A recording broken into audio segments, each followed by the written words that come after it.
আপনি কি জানেন কাঁচ কিভাবে তৈরি হয়? কাঁচ এমন একটি উপাদান যা আমাদের জানালা, দরজা, বোতল, চশমা, গাড়ির উইন্ডো থেকে শুরু করে বিভিন্ন অত্যাধুনিক প্রযুক্তির যন্ত্রেও ব্যবহৃত হয়।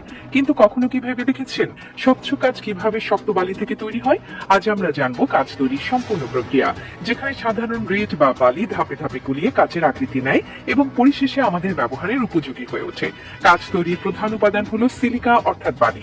কিন্তু শুধুমাত্র বালু দিয়ে কাঁচ তৈরি হয় না, এর সাথে মেশানো হয় সোডা অ্যাশ এবং চুনা পাথর, যা কাঁচকে আরো মজবুত ও স্বচ্ছ করে তোলে। অনেক ফ্যাক্টরিতে ডোলোমাইটও ব্যবহৃত হয়, যা কাঁচের স্থায়িত্ব বাড়ায়। প্রথম ধাপে এই সমস্ত উপকরণকে বিশেষ মেশিনের মাধ্যমে একসঙ্গে মেশানো হয়, যাতে প্রতিটি উপাদান সমানভাবে মিশে যায় এবং একসঙ্গে ভালোভাবে গলতে পারে।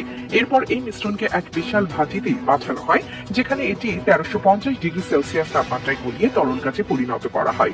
এত উচ্চ তাপমাত্রায় সমস্ত উপাদান একসঙ্গে গলে যায় এবং ঘন তরলের মতো হয়ে ওঠে।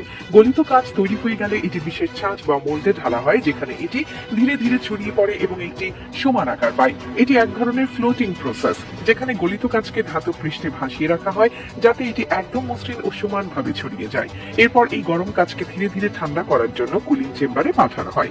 ঠান্ডা হওয়ার পর কাঁচের শীটে অনেক সময় অতিরিক্ত অংশ থেকে যায়, যা ছাঁটাই করা প্রয়োজন। এক্ষেত্রে শক্তিশালী কাটিং মেশিন ব্যবহার করা হয়, যা কাঁচের বাকি অংশ কেটে ফেলে এবং নির্দিষ্ট মাপে আকার দেয়। কাটিং সম্পন্ন হলে কাঁচকে ভালোভাবে পরিষ্কার করা হয়, যাতে এর গায়ে থাকা ধুলো, ময়লা এবং রাসায়নিক উপাদান সম্পূর্ণরূপে সরিয়ে ফেলা যায়। এরপর কাঁচ প্রস্তুত হয়ে যায় এবং এটি বিভিন্ন কাজে ব্যবহারের জন্য পাঠানো হয়। কিছু কাজ জানালা বা দরজার জন্য প্রস্তুত করা হয়, আবার কিছু কাজ গাড়ির উইন্ডশিল্ড, বোতল, আয়না বা মোবাইল স্ক্রিন তৈরির জন্য বিশেষভাবে প্রক্রিয়াজাত করা হয়।